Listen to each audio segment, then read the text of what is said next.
I was watching one of your videos. I think it was about something to do with how to compliment a woman. Oh, yeah. Okay. And you were talking about the fact that just saying something like, "Oh, you look lovely" or whatever is not shit.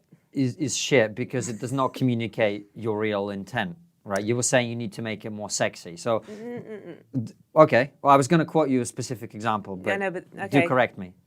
You have to make the compliment feel very detailed and bespoke. That doesn't necessarily mean that you have to sex it up. So you could say something like, "Oh my God, you're adorable.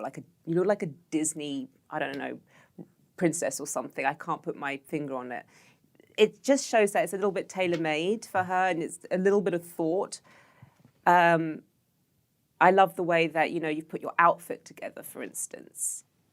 I love the fact that you know how to do makeup. So many girls don't have a clue about how to put on makeup. It's specific. It means you've noticed something about her that she's put some effort in. It's that detail. If you say lovely, beautiful, attractive, it's generic. You could say that to the next girl, and she knows that. Yeah. But something specific always, what we found, creates a better reaction. Sure. If a woman is attracted to a guy and he turns around and says, "Your legs are fucking hot," she's going to like it. Yes. She might say, "Oh, that's a bit cheeky." Yeah. But she's going to like it. She's going to like it. If she doesn't fancy the guy, she's not going to like it. So it's your way of testing the water. So if she's like that, a bit uncomfortable after you've said something like that, you're like, "Well, I'm not backing down. You've got beautiful legs." You don't back down, but then you can know, okay, she's not that interested right now.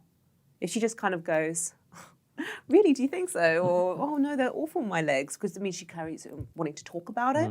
That's a good sign. So I'll give you an example. If a guy, and I've had guys that I've put in the friend zone and they're like trying to get out of the friend zone, I'll be like, "Oh, Kezia, wow, you look so hot." And I'll be like, "Thanks."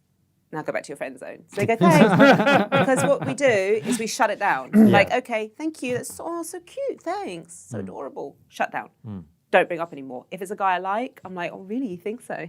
Or, "Oh, I'm really insecure about my legs." It's meaning, can you validate me a little bit more? Can I hear this a little bit more?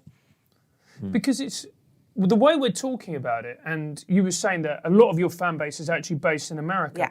I imagine with some British guys, isn't this excruciatingly difficult going, compliment her? And because we're so bound as British people. Yeah. We just can't even express ourselves emotionally. They find it more difficult, yeah. And plus guys have been watching Hugh Grant movies and thinking, "Oh, that's what women like." No, they don't. And only when Hugh Grant does it in those movies, they don't. Women do not fancy that kind of guy. Unless he's showing like other elements. You can be like this really good guy. And a lot of people think I'm trying to teach guys to be the bad guy, but I'm teaching guys to just show that they're not one-dimensional nice guys. My ex, for example, and he was like very perfect, like he just came from a good family. He was really polite. I enjoyed it, but I was like, something's missing. I don't know what it is. Something's missing. Maybe I like bad guys. Maybe I'm just one of those women that are just going to end up with some awful guy. And we were having dinner, and I was about to tell him, "Look, you're a really nice guy, but there's just no chemistry." And he leaned in, and I thought he was just going to like say something like, "Pass me something." And he was like, "Oh, I can't wait to fuck you," or something like this. Yeah, it was really, but he was like totally unapologetic about it. "Can you pass me the red wine?" I was like, that was the missing piece. You've got to be bold and show that other side to you. Otherwise, the girl's just going to be like, "Yeah, he's just another nice guy that I can't see anything happening with," Because it's amazing. It's bold, but fortune favours the bold, right? Yeah, absolutely it favours the bold. I just can't imagine a lot of British guys doing that. Like you say that, I can imagine an American guy. Like, I can imagine a Latino guy. Yeah, I mean, they'd say that after 50 seconds. But I can't imagine a British guy saying that and delivering those words comfortably unless they were absolutely battered. I've experienced this with British guys. It's less so. They're not so good with women, and they've got the banter, which is good. They've got the banter. They've got the humour. But yeah, when it comes to sexual escalation, there is an insecurity there. There is that hesitant. Can I ask you questions? Yeah, go for it. Yeah. Oh, this is going to be good. But there's got to be this point where you first kissed. Yeah. Now. Okay, I know this is going to be like a little bit private, but fuck it. How did you have your first kiss? Were you plastered? Were you drunk? Well, I was just like, we were walking down the road and I thought, fuck it. I mean, if it's going to happen, it's going to, I've got to try something. So I leaned in and I kissed her. Bold. Yeah. You had to be bold at some point and you just went for it. Now, what if she'd have said, oh, excuse me, what are you doing? I would have been like, that makes sense. Let's carry on walking. But you know how many guys wouldn't have done that? They'd have just carried on. And maybe they would have thought, oh, you know what, I'll do it when I'm really sure she likes me. And then they wait and wait. So many guys have waited. And it's been like month, 2 months, and then she's found someone else in the meantime. Or she'll be like, oh, I actually, because you never, you never did anything, I just presumed you didn't like me. Or they just start seeing you as just that eternal friend. So you did a bold move. That's good. Have you seen the victim culture creep into men and, essentially blame everybody else apart from themselves? Yeah. So it's have you heard of the red pill movement? Yes. So I had Coach Red Pill. He's a very smart guy. I had him on my podcast. And he had me on his show. And basically the red pill movement, the guys, and MGTOW, which is men going their own way movement, they don't like women in general, and they don't like me. So when I went on his show, the hate I got was worse than the hate I got from the feminists. They were like, she's a cum bucket. That's all she's good for. She looks like a blow-up doll, all this kind of stuff. She's fake. Hope she gets AIDS soon. I've been in this industry for so long. You should see what some of the old forums used to say about us. They used to do pictures of us and all sorts of shit. So you kind of numb to it. You don't care anymore.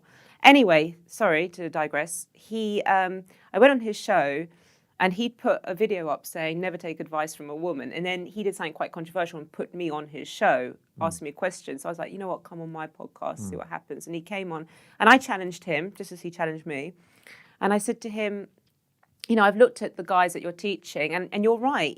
There's a lot for them to be pissed off about with women and the Me Too movement. And, I get it. There's frustration there. But at some point, you've got to say, there's nothing I can do about this. There's nothing I can do. This is an external issue here. I have to just work on myself. Because what's happening is they're like going, fuck women. Yeah. Fuck women. They're like, they're becoming, is it incels, where they become virgins? Yes. I'm like, that's dumb. That's dumb because you're just going to be more and more bitter. Yes. It's true. What Red Pill movement is, there's so much truth in it. Like how the dating balance is completely skewed in favor for women, and how men are being encouraged to be more and more bitter by society. And they have a right to be fucking angry about it. But play the game. Play the game. So when students come to me and like, oh, but women expect this and that, I'm like, play the game. Play the game. Work on your skills and you will cut through this. Because women are fundamentally still attracted to the same things that they always have been. Yeah. Yeah, which is? A man who has a strong sense of character, a strong reality, who's unapologetic for who he is. That doesn't mean in an arrogant way, but it's not someone who's trying to apologize for everything that they do. Someone who is comfortable with himself and who is unapologetic about and almost honest about his own personal trajectory in life. That's very important, and the choices that he's made. It's fascinating to me that you say that, because sometimes my wife and I, we have she wants me to do something and I'm like, no, I'm not doing that. And she's like, no, I really want you to do that. I'm like, no, I'm not doing that. Like what? Take the dog out? I don't have a dog, but it might be. It's something that I'm entitled not to do if I don't want to. It's not like an obligation that I actually should. It's a sexual thing. No, I did not expect it to go. No, I was going to make that joke and I held back. Really? Thank you. Yeah. Oh, you should have done it, mate. Yeah. But well done, Kezia. Thank you.